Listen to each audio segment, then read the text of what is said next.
샬롬 반갑습니다. 지난밤에도 우리를 안전하게 지켜주시고 또 새로운 24시간의 풍성한 하루를 살게 하신 성삼위 하나님의 성호를 찬양합니다.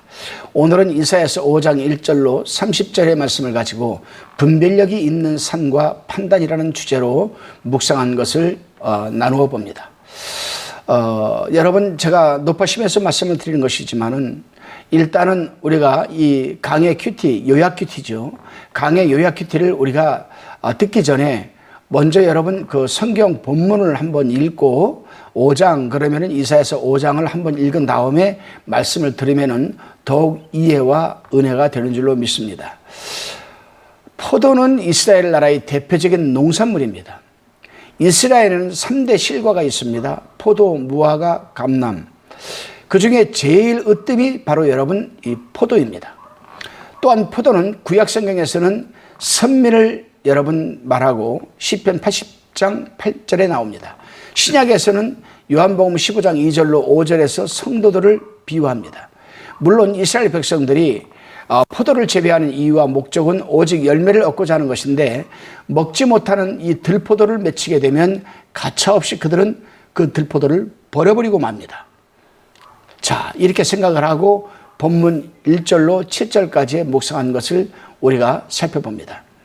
하나님께서는 그 사랑하는 자를 취하여서 좋은 포도원을 만들어 주셨습니다.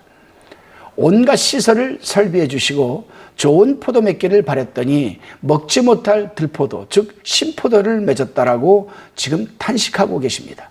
그렇습니다, 여러분. 하나님께서 그 백성을 애굽에서 옮겨 가나안 땅에 심은 것은 의의 열매로서 하나님과 사람을 기쁘게 하려 했으나 뜻밖의 먹지 못할 신모를 맺은 같이 하나님을 배반하는 범죄의 결과를 맺었으니까 농부 되신 하나님의 실망은 참 그 무엇을 비할 데가 없을 겁니다. 오늘날도 하나님께서는 우리를 애국 같은 세상에서 하나님 나라로 옮겨주시고 하나님을 기쁘게 하고 이웃을 기쁘게 하는 좋은 열매 맺기를 하나님은 간절히 고대하고 계십니다. 그러나 좋은 열매 맺지를 못할 때에는 하나님도 가차없이 당신의 백성이라도 찍어내버리고 마는 겁니다. 이 내용이 누가복음 13장 6절에서 9절에 기록되어 있습니다. 다시금 여러분, 우리는 여기 부분에 대해서 한번 생각을 해봐야 됩니다. 나는 죄와 허물로 죽을 수밖에 없는 그런 참 인간인데, 하나님께서 이 세상에 모래알처럼 무수히 많은 사람 가운데서 유독 나를 미리 아시고 예정하시고 선택하셔서 여러분 우리를 불러주셨습니다. 그리고 아버지라 부를 수 있는 귀한 믿음을 주시고 천국 백성 삼아주시고 죄사함의 은총과 구속의 은혜를 베풀어 주셨습니다. 그렇다면 우리는 여러분 하나님이 기뻐하는 좋은, 참 맛있고 단 하나님이 기뻐하는 좋은 포도를 맺어야 되지 않겠습니까? 만약에 우리가 신포도주를 맺어서 먹지 못할 포도를 우리가 맺는다라면 하나님이 어떻게 하실 것인가 한번 여러분 곰곰이 생각해 보시길 바랍니다. 다시금 본문 8절에서 10절입니다. 내가 이 부분은 본문을 한번 봉독해 보겠습니다. 8절에 가옥을 연하며 전투에 전투를 더하여 빈틈이 없도록 하고 이 땅 가운데서 홀로 거하려 하는 그들은 화 있을진저. 9절에 만군의 여호와께서 내 귀에 말씀하시되 정령이 허다한 가옥이 황폐하리니 크고 아름다울지라도 거할 자가 없을 것이며, 10절에 열흘같이 포도원에 겨우 포도주 한 바트나 나겠고 한 호멜지기에는 간신히 한 에바가 나리라 하시도다. 참 어려운 말씀이기도 하지만 본문을 곰곰이 읽어보면 여러분 이해가 되는 말씀입니다. 이사야는 포도원 비유로 일반적인 경고를 한 다음에 여기서는 하나님을 거스리는 7가지 죄목을 지금 조목조목 밝히면서 앞으로 당할 화를 지금 말하고 있습니다. 여기서는 첫 번째 죄악으로 세속적인 탐욕과 욕망의 죄를 지적하고 있습니다. 불법적인 욕심을 부려서 많은 토지를 차지하였으나 가옥이 황폐되어 거할 자가 없고 수확이 적을 것을 경고합니다. 이 말씀을 좀 더 쉽게 얘기하면, 너희가 세상적인 수단 방법 가리지 않는 어떤 마키아벨리즘적인 그런 방법으로 탐욕, 욕망, 탐욕, 불법적인 어떤 욕심으로 재산을 많이 불리고 토지를 많이 줬다 할지라도 그 집이 황폐해져 될 것이고 여러분 수확이 즉 경제가 어려워질 거라는 얘기입니다. 그렇습니다, 여러분. 하나님의 사람들은 열심히 땀 흘려 일하고 일한 만큼의 대가를 받을 때 하나님께서는 더 큰 복과 기쁨과 행복을 주시는 것 아니겠습니까? 다시금 본문 11절로 13절의 말씀을 우리가 한번 살펴봅니다. 이 부분은 두 번째 죄악으로서 음주와 향락의 생활로 인한 죄입니다.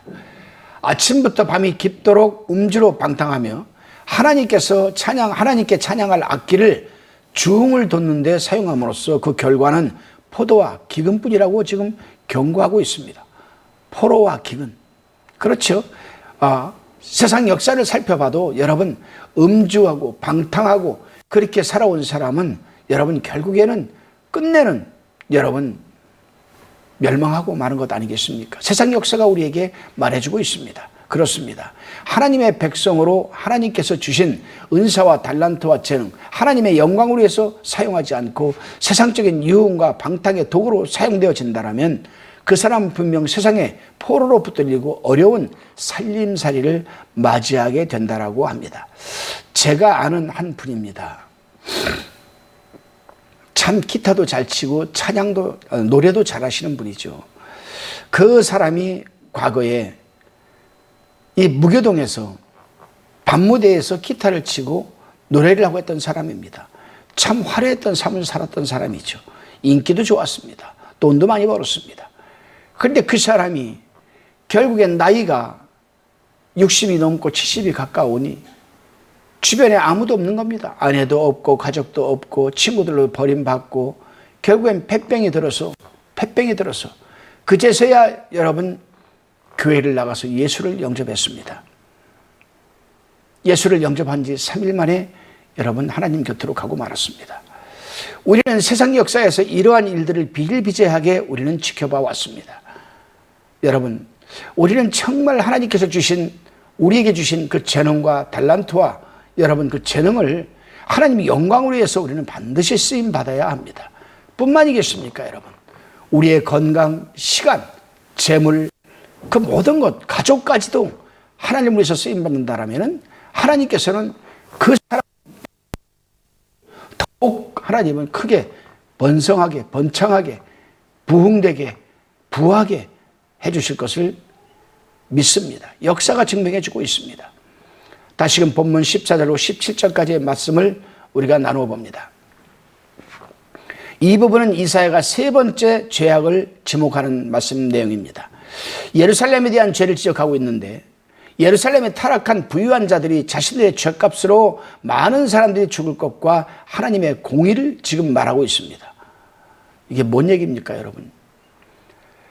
부한 자들이 타락하고 그런 사람들이 죄를 지음으로 해서 여러분 많은 어려운 사람들이 함께 죽는다라는 겁니다.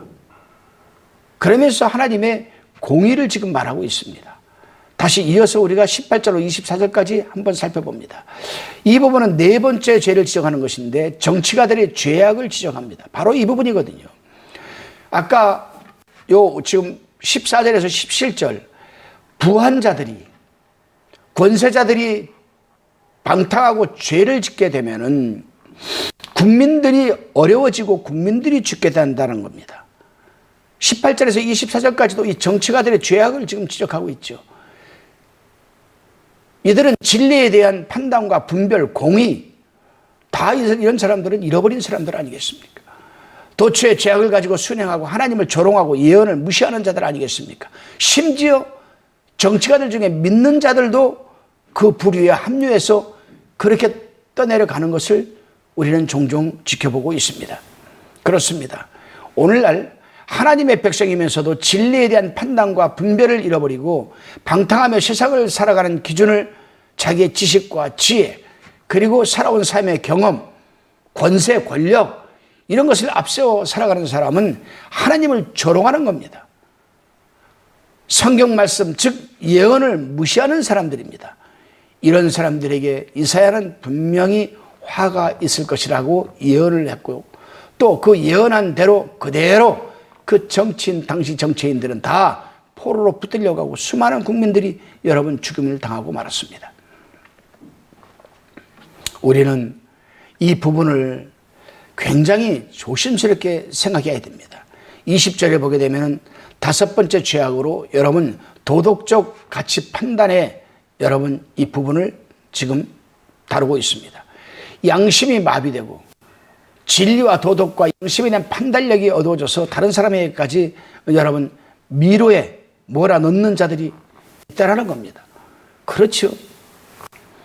한 정치인이 잘못되면 여러분 막 그 지역구에 있는 국민들이, 백성들이, 지역민들이 피해를 보게 됩니다. 한 당이, 정당이 잘못되게 되면은 나라가 근간이 흔들려 버리고 맙니다, 여러분. 정말 우리는 이제 6월 총선에서 정말 잘 찍어야 됩니다. 정말 나라를 생각하고 백성을 생각하고 무너져버린 여러분 이 공의, 공정, 이거를 바로 세우는 사람이 누군가 겉만 보고 화려한 프로필만 보고 여러분 선택하지 마십시오. 그 지역에서 그 사람이 그동안 어떻게 여러분 지역민들과 교통해 왔는가, 또 일을 해왔는가 살펴보면서 지금 우리는 잘 선택해야 되겠습니다. 본문 21절은 여섯 번째로 여러분 지적 판단의 여러분 죄입니다. 지적 판단의 전도. 선악, 시비, 명함에 대한 구분이 분명치 못하여서 취하는 그런 자만심을 말하는 겁니다, 여러분. 어떻게 보면 교만한 자들을 의미하는 것이죠. 교만한 자들을. 유대인들이 얼마나 교만했습니까, 여러분? 그 교만 때문에 여러분 역대 왕들이 다 무너져 버리고 말았지 않았습니까? 북이스라엘, 남유다 한번 보십시오. 역대 왕들이 얼마나 교만하다가 하나님한테 여러분 책망을 받고 그들이 무너져 버리고 말았습니까? 여러분 우리 믿는 자들은 정말 겸손해야 되겠습니다.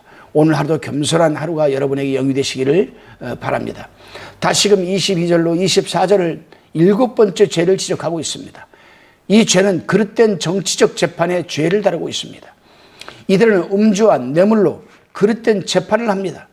그렇습니다. 오늘날도 유전무죄, 무전유죄라는 말이 있듯이 정치적으로, 금전적으로 매수되어서 재판을 그릇되게 하는 재판관들이 얼마나 많이 있는지 모릅니다.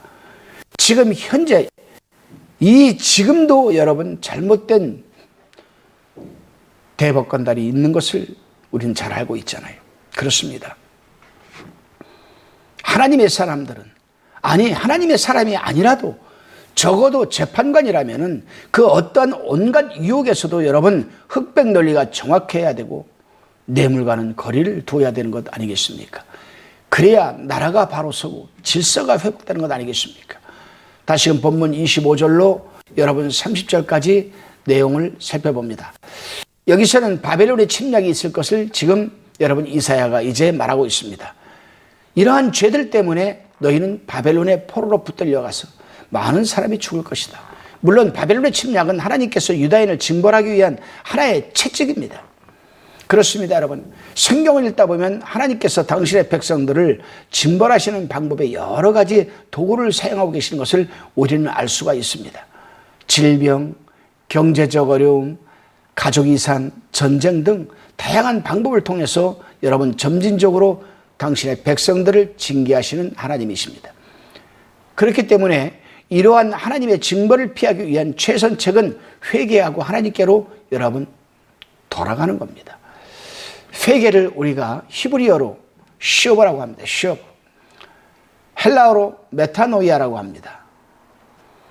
영어로는 다 같이 리턴, 돌아서는 겁니다. 잘못된 방향에서 옳은 하나님의 방향으로 돌아서는 것. 마음과 생각만 돌아서는 안 됩니다. 행동으로 돌이켜야 합니다. 이것이 바로 여러분 회개입니다. 오늘 하루도 우리가 잘못된 것을 어제 살아온 삶을 한번 돌아보고 어제 잘못된 부분을 우리가 돌이켜서 오늘만큼은 하나님 방향으로 올바로 돌이키는 하루가 되시기를 바랍니다. 기도합니다.